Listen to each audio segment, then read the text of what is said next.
Bem-vindos! Meu nome é Ricardo Benchim e, com a ajuda de Deus, vamos trabalhar um pouco sobre a questão de áreas de um grande matemático Riemann e de um teoreminha bem interessante. Então, gente, simbora, simbora, simbora! Primeiro, vamos tentar definir o que é uma área, né? A área associada à função. Ah, para isso temos uma função que está definida no intervalo aberto de A a B, né? Observem agora, estou colocando explicitamente o intervalo com ponto inicial em A, ponto final em B, né? Extremos A e B. Então temos essa função e definimos a área associada à função F como a área compreendida entre a região que é dada pela função e o eixo X. Uhum, uhum. Uma observação, vejamos a observaçãozinha, para que fique mais clara, né? Temos nossos eixos aí, certinho? Nós temos agora a função, né? E aqui tem os extremos, este seria o valor A para XA, e esse seria o valor B para XB. Então, já tenho toda essa região. Então, o que eu estou definindo como área vai ser justamente essa região aí, entre o eixo X e a gráfica da função, né? A função, eixo X, e também aqui tem os limites, os extremos do intervalo. Essa vai ser a área da função, a área associada a uma função. Certinho? Pronto, então continuemos. Observação da observação. O que acontece, e essa é uma pergunta que os alunos às vezes fazem, né? E são válidas as perguntas. Aliás, eu gosto e eu acho fantástico quando os alunos fazem perguntas. Eu me sinto assim como que o pessoal tem fome de aprender. E isso, para um bom professor, eu tento ser, ainda não cheguei nisso, né? É o máximo, é o máximo. Bom, às vezes os alunos perguntam, né? Oh, professor, o que acontece se a função está debaixo do eixo X? Sim. Boa pergunta, né? A área também é definida? Sim, também vai ser entre o eixo X e a função. Só que observem que aqui teve uma mudança na orientação, né? Então, segundo a definição, teremos que ter cuidado. Porque nós falamos que é da função para o eixo, né? Só que aqui tem invertido. Então, aqui tem essa questão da orientabilidade. Depois vamos ver que tem uma mudança de sinal. Tá bom. Agora vamos então a áreas de retângulos. Como assim? A área de retângulo é a área básica, né? Base vezes altura. Sim, claro, com certeza. Mas observem como vamos fazer aqui, né? Qual foi a ideia do grande Riemann, que aqui já entra esse gênio mesmo. Então, o que aconteceria se dividimos a nossa área, essa área que estávamos vendo bem no início, não a invertida, mas aquela que está em cima do eixo, essa daí, em vários retângulos. Por exemplo, aqui tem um retangulinho, né? E eu posso fazer mais, tchum, tchum, tchum, tchum, tchum, tchum, tchum, tchum, vários retângulos, né? Aí, aí. Aham. Interessante, interessante, né? Porque agora eu percebo que essas áreas desses retângulos têm mais ou menos a ver com a área que seria que eu defini, né? Da função. Só que tem uns excessos por aqui, né? Esses que estão aqui em vermelhinho são uns excessos. Então, observemos. Observemos, né? Sempre bom observar. Observemos um dos retângulos que foram gerados. Esse daí, digamos, né? Tá aí. Então, esse retangulinho aí. Ele, digamos, está entre os pontos x, k-1 e x sub k. Tá? Estou denotando aqui, né? Então, aqui teria f de x, esse ponto de aqui, essa altura seria f de xk. Certinho? Oh, então eu posso calcular essa área, esse triângulo, porque eu tenho a base, que seria a diferença disto, né? Xk menos 1, que o pessoal costuma chamar isso de delta, com um delta maiúsculo do alfabeto grego. E aqui, então, teria a altura. A altura, que seria a função evaluada no ponto xk. Então, Se nós chamamos a área desse retângulo A sub K, porque está associada a esse valor aqui, né? Pegamos esse retangulinho aqui. Temos, como falamos, temos a base, delta de xk, e também temos a altura, f de xk. Então, a área seria base vezes altura. Pronto. Pelo menos calculamos uma das áreas dessa figurinha, né? Que interessante, que interessante. Mas temos esse excesso aqui. Estamos pecando por excesso, como fala. Qual foi a ideia de Riemann? A ideia do Riemann foi essa daqui. Somar as áreas de todos os retângulos que temos. Todos aí, vamos construir um monte deles, né? Quanto mais melhor, falou Riemann. Do intervalo A, B. Digamos que temos uns N retângulos. O intervalo é finito, mas nós temos N retângulos aí, né? Então, a área aproximada será a área aproximada seria a somatória de todos os retângulos, a área de todos os retângulos, né? Cada retângulo tem uma área A sub K, que começa em 1 até N, A sub K. Olha! Então seria isto mesmo, porque isto foi o que a gente calculou na área A sub K, né? A soma de todos esses vai me dar essa área. Só que temos o grande problema dos excessos. Que coisa, né? Mas calma, calma, calma. Foi aí que o Riemann pensou na ideia do limite. Como? Vejamos. Observem aqui a grande ideia, né? Riemann usou esse conceito de limite para falar o que acontece se n eu faço crescer muito, quer dizer, eu vou ter um monte de retângulos. Como a gente falou, quanto mais, melhor. Já estão vendo, né? Quer dizer, se n tende para infinito, quando está tendendo para o infinito, os excessos estão ficando cada vez menores, tendendo para zero. Só que também o delta de x tende para zero. Uau, uau, uau, uau, uau, uau. Isso mesmo, né? Que interessante, que interessantíssimo. Então, a área será quê? Bom, simples, né? Pega a área aproximada e aplica o limite quando n tende a infinito. Desse somatório eu vou ter quase infinitos retângulos. Uau! Mas posso ter infinitos retângulos?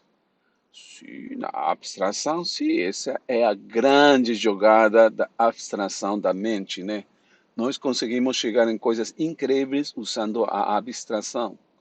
É interessantíssimo, é importantíssimo. Não é à toa que Albert Einstein costumava falar, conhecimento é bom, mas esse negócio, né, de bolar as coisas, né, esse negócio de ter aquela ideia, né, essa intuição, né, é superior, é bem superior, né? Então temos que temos? Bom, temos que nossa área tem isso daí, né, tem essa forma. Ixi, Maria, interessante, né? Né? Tá um pouquinho feinho, né? Tá um pouquinho feinho, mas nós podemos deixar um pouquinho mais bonitinho. Como? Bom, mudando um pouco a notação. Ajustemos a notação do limite. Como assim? Vou perguntar a vocês, né? Espera aí, vamos lá. Esse somatório, quando n vai para infinito, né? K igual a 1 até n, no limite, vai tender para isto. Eu vou chamar esse simbolinho, que vocês conhecem, só que vou colocar a diferença A por baixo e B por cima, para que fique bem claro que eu estou só trabalhando entre os valores de A e B, no intervalo. E também outra coisinha, o delta de K, esse delta, variação de K, né, esse delta maiúsculo, vai passar a ser um elemento diferencial. Delta de xk, né, vai virar d de x. Pronto. Uau. Aí vocês já estão pensando, né? O que está acontecendo aí? Tem alguma coisa misteriosa aí, né? Sendo assim, observem como fica bonitinha a área. No limite.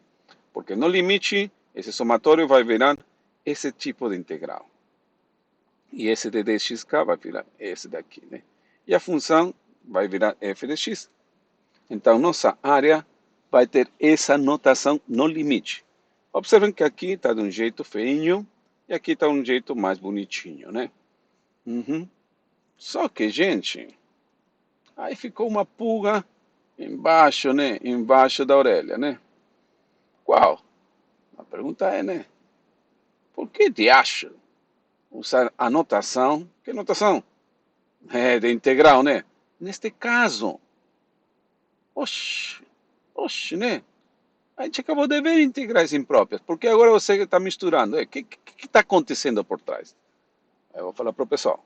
Calma, calma, minha gente. Calma, calma. Não tem nada de ruim aí. Não tem nada de ruim, não. Uhum. A resposta, na verdade, está no... E vamos lá. Vamos lá. Chamado famoso, importante e charmoso teorema fundamental do cálculo. Isso que temos aqui, que a gente colocou no início da aula, né, que é o título dessa aula aqui, áreas, Riemann e um teorema, é que por trás esse não é um teorema quaisquer um. Esse é o teorema fundamental do cálculo. Uau, uau, uau, uau, uau, uau. Que legal, hein? Que legal. Então, gente, o que fala esse teorema que está aí? Tá, vamos lá, vamos enunciar o teorema, né? Vamos lá. O teorema fala o seguinte, prestem atenção. Se temos uma função que está definida no intervalo aberto I, que vai de R a R, onde I tem essa forma entre A e B, né? Uhum. De forma que uma outra função f maiúscula satisfaz. O que satisfaz? Calma. Isto que a derivada f maiúsculo é a própria função f. Isso a gente já viu em algum cantinho, né? Tentem lembrar onde. Tentem lembrar aí. Mas vamos continuar, né? Já seu subconsciente no cérebro vai dar um tic-tac, tic-tac. E por aí vocês vão ver onde já viram essa coisinha aqui, né? Uhum. Bom, então fala. A área sobre a curva da função f de x, que é a área que a gente tinha definido, é dada pela expressão... Bom, aí não tem nada, né? Aí a gente já tinha visto. Ó, gente, a gente só mudou a notação e chegou nisso. Calma. Não se avexe. Não se avexe, gente. Não se avexe. Tá? Não se avexe, né? Tá bom? Essa aqui é a grande jogada. Isto daqui, essa função f, vai ser evaluada no valor b e no valor a, e vamos fazer a diferença. Esta é a grande jogada.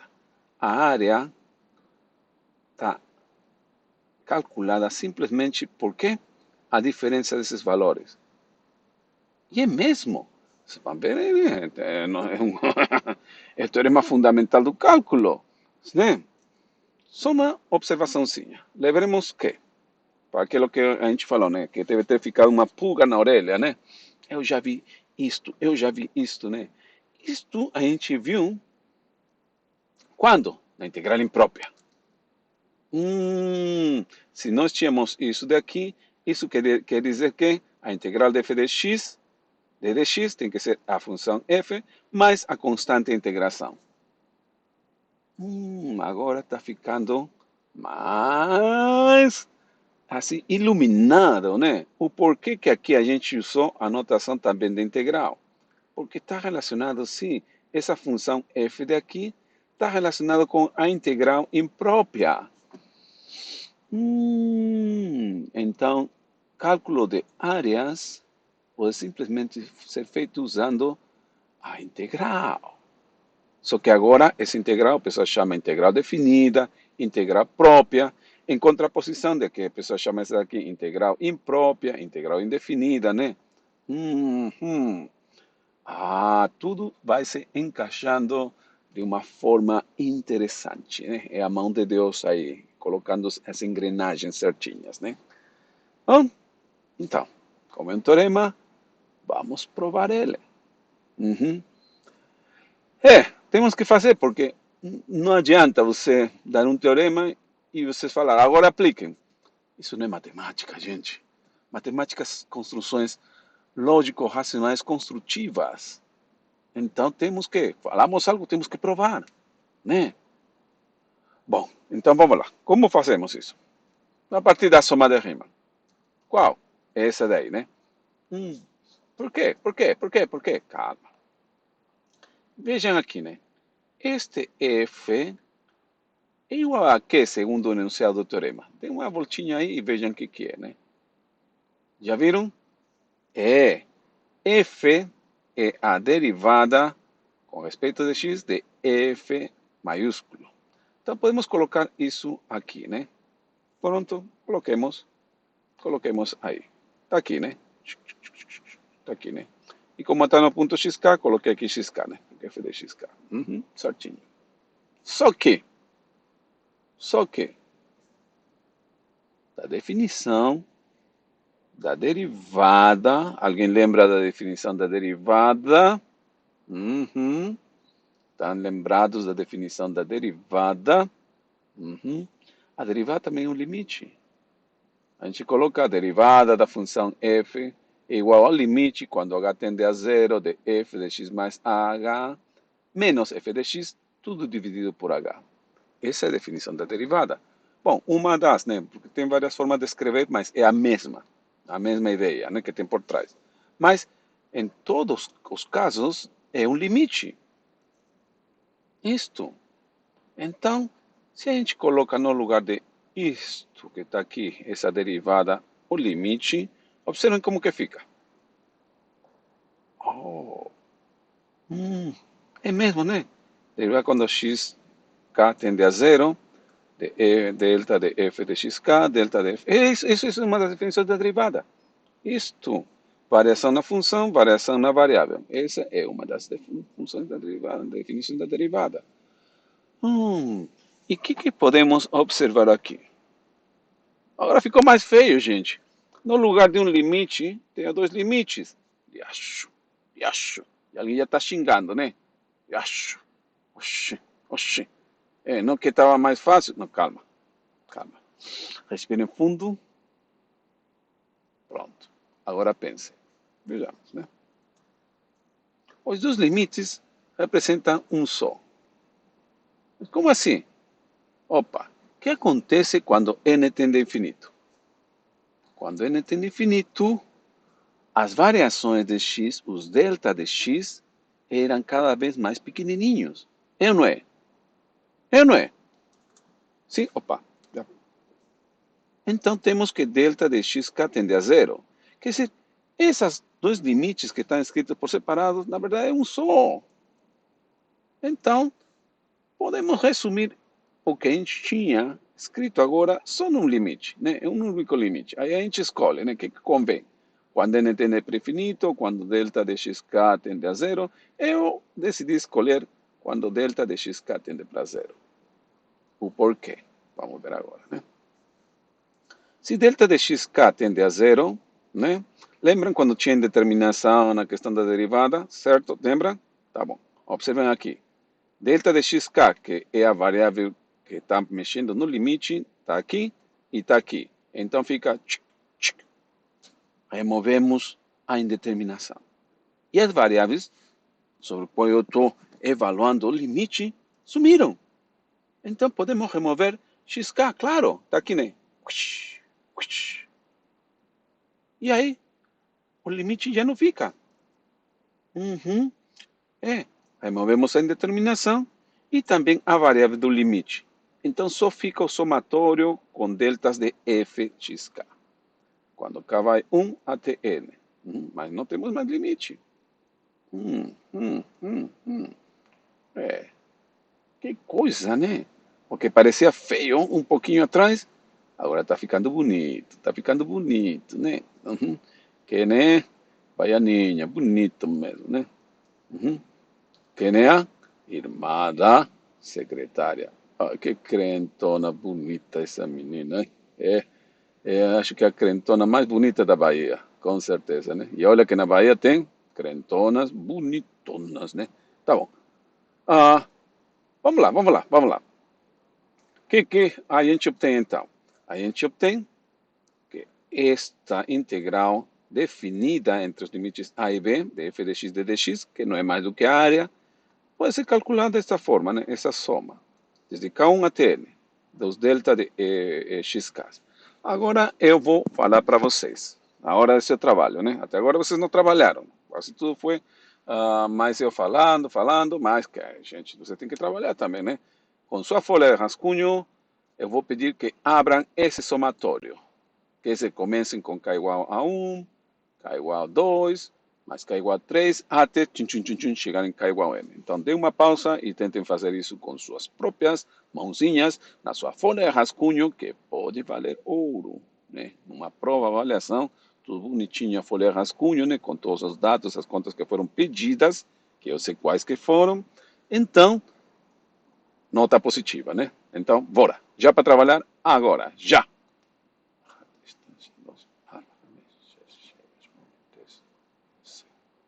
Okidoki, voltando. Isso, né? Temos um monte de deltas. Desde delta de x1 até delta... Oh, aqui é secretária, aqui é delta de x2, aqui tem que corrigir, secretária. Hum, tá bom? Você sempre me faz passar micos, né? É? Tá bom, eu sei, você tá cansada, né? Tá bom, muito trabalho. Eu também, né? Mas é a vida, né? Checheamente, 6 dias trabalharás. Uhum. Bom. Agora, chegamos aqui no último delta, né? Vamos fazer o seguinte, abram esses deltas, quer dizer, esse delta seria f de x1 menos f de x0. Esse seria, aqui 2, né? F de x2 menos f de x1. Corrigem aqui que é x2, neste aqui, né? E aí, vão fazendo todos esses agora, né? Abram os deltas, tudo. E tentem simplificar. Tentem, pelo menos, né? Então, sua vez de continuar trabalhando. Já! 1, 2, 3, 4, 5, 6. Prontinhos? Oh, oh, observem, né? Este vai cancelar com o que estava aqui e esse fica. Em particular, esse de aqui cancela com esse de aqui. Esse anterior já tinha cancelado com um anterior, né? E uau, só ficou quem? Esse de aqui, f de x0, e esse de aqui, f de xn. Dessa forma aqui.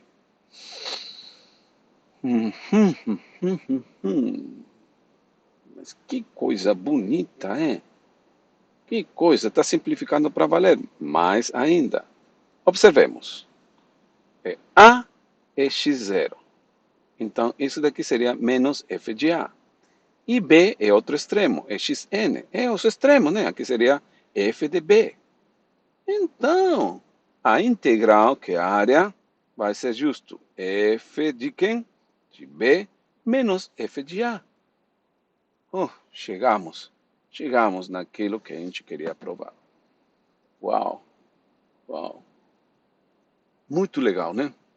Muito legal. E este é o início. Este teorema vai nos ajudar muito. Vamos usar quase, daqui para frente um monte de vezes, gente. Mas por isso que nós paramos para tentar fazer uma demonstração apurada, né?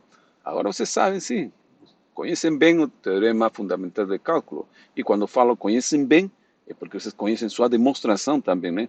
Pelo menos desse jeito. Uhum. Bom, hoje sim, trabalhamos um pouquinho, né? Várias coisinhas. Vimos a soma de Riemann, e até provamos o teorema fundamental do cálculo, né? Sem contar que definimos a questão da área e por aí colocamos a ideia de orientabilidade também, né? Mas hoje trabalhamos. Só que o melhor ainda está por vir, gente. Fiquem ligados então. Shalom. Se for vontade do nosso bom Deus, a gente se vê na próxima aula. Até.